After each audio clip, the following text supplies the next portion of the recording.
Goretti Nakabugo, who is the Executive Director UWEZO Uganda, to pick our thoughts on the 2020 results. A very good evening, and thank you so much for joining us tonight. A great pleasure, Sandra. Thank you very much for inviting me. Well, when you look at the results that have just gotten released, what are the key things that stand out for you? You know, bearing in mind that they've come out at a time we are still dealing with the pandemic, but they were also done during the pandemic. Thank you very much, Sandra. For me, it's a sweet, bitter situation. There's a lot to celebrate. So even doing the examinations is a celebration, but also given the fact that more kids, more children actually sat for the examination, but also you have more girls completing the primary education cycle, and overall there has been a slight improvement in terms of children or students who qualify for post-primary education. But the bitter side of it, and which makes me a lot sad, is that we still have a learning crisis. If you look at, for example, you have more girls completing the primary education cycle, but they're also underperforming. So apart from where they did better than boys in English, other subjects they somehow underperformed. But also you had more girls failing than boys. But also the other part that makes me a little sad is the 74,000 plus, or the 10% that completely failed. So that means you have these tens of thousands of kids who went through the primary education cycle without benefiting anything. But also the persistent underperformance of children in UPE schools. That makes me a little uncomfortable. In a way here we are celebrating the rich and the urban kids, because if you look at the difference between the performance between UPE and non-UPE schools, you have 24% passing in Division 1 in UPE schools versus 5% in non-UPE schools, rather 24%, and then 5% in UPE schools, where the majority of our children are. So how do we ensure that every child, it's actually a right that every child who goes through especially the basic education system, actually learns, that they're not just there for the sake of it. So that is kind of sad. But another part is the issue that has always been highlighted by UNEB, that when it comes to problem-solving questions, application questions, students or children actually struggle. Are we preparing children who are rote learners? Are we actually here celebrating rote learners rather than people who can actually engage with the world in a very meaningful way? So those are things that still are outstanding, that as we celebrate, there are also some key things to consider. To really address. Well, speak to us. We've seen that more learners have qualified for post-primary education, and we just want to understand, what do you attribute this to?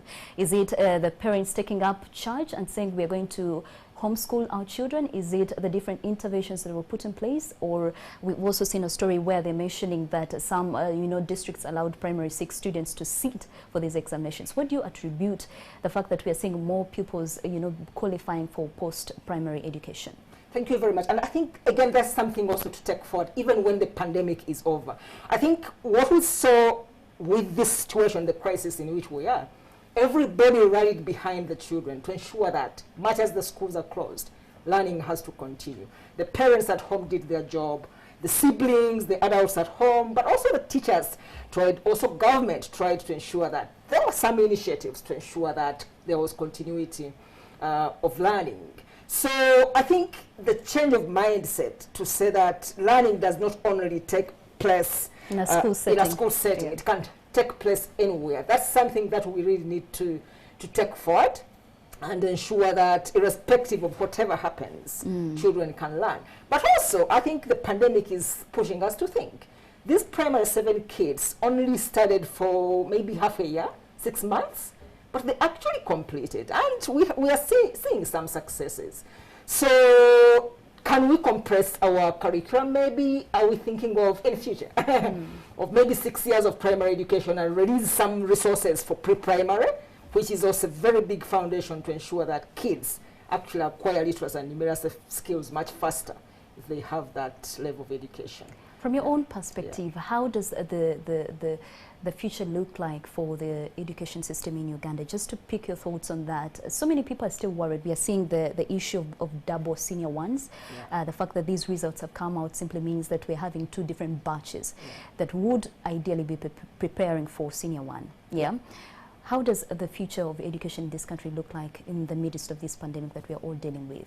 I think one thing that we need to understand is that there is a crisis, and that it can no longer be business as usual. And we have seen that we have the capacity actually to address the crisis. So yes, there's a worry that you have two senior ones, but also the curriculum can be compressed without losing much, with just focusing on the basic competences that kids have to acquire at this level of education. Then you can first push or make the others in the pipeline progress, as the ones who have just got their results out wait a bit, maybe 3 to 4 months. Yes. But again, it's a worry for all of us as educationists that the prolonged closure of schools, when actually even before the pandemic, learning outcomes were very low. It means that quite a number of kids have fallen far behind. So as the schools reopen, and I hope they reopen pretty soon because COVID is quite here with us for some time, as they reopen, we have to ensure that kids are coming back at different levels, so there must be catch-up programs to ensure that those who fell behind can actually catch up and benefit and get the best out of the education system. All right, thank you so much, Dr. Mary Goretti Nakabugo, who is the Executive Director of UWEZO, joining us tonight and sharing with us her thoughts on the just released PLE.